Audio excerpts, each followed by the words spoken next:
1 फरवरी 2026 संत रविदास जयंती। ये कोई साधारण तिथि नहीं, ये उस चेतना की स्मृति है जिसने समाज को आईना दिखाया और मानवता को उसका असली स्वरूप समझाया। हम संत रविदास जयंती इसलिए मनाते हैं क्योंकि संत रविदास जी केवल एक संत नहीं थे, वे एक क्रांति थे। एक ऐसी क्रांति जो तलवार से नहीं, विचारों से लड़ी गई। जिस युग में जाति, ऊंच नीच और छुआछूत मनुष्य की पहचान बन चुकी थी, उस युग में संत रविदास जी ने मनुष्य को मनुष्य माना। उन्होंने कहा, ईश्वर मंदिरों में बंद नहीं, ईश्वर नाम, भक्ति और सत्य में है। इस दिन नगर कीर्तन होते हैं, भजन कीर्तन गूंजते हैं, सभाएं सजती हैं, लेकिन यह उत्सव केवल परंपरा नहीं, यह उनके विचारों को जीवित रखने का संकल्प है। संत रविदास जी ने पाखंडवाद को खुली चुनौती दी। उन्होंने स्पष्ट कहा, आडंबर भक्ति नहीं है और जाति ईश्वर तक पहुंचने का रास्ता नहीं है। उन्होंने शास्त्र विरुद्ध साधनाओं को नकारा और समाज को बताया, पूर्ण परमात्मा एक ही है, वही पूर्ण परमात्मा। कबीर साहिब जी, संत रविदास जी ने निर्भीक होकर कहा कि सच्ची भक्ति केवल पूर्ण परमात्मा की होती है, अन्य देवी देवताओं की उपासना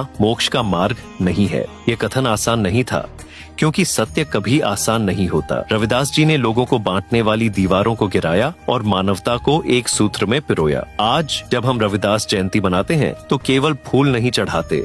हमसे पूछा जाता है, क्या हमने पाखंड छोड़ा? क्या हमने भेदभाव छोड़ा?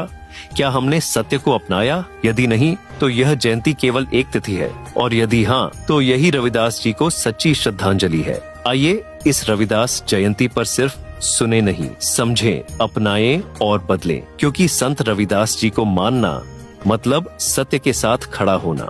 अधिक जानकारी के लिए डाउनलोड करें संत रामपाल जी महाराज ऐप व सब्सक्राइब करें संत रामपाल जी महाराज यूट्यूब चैनल।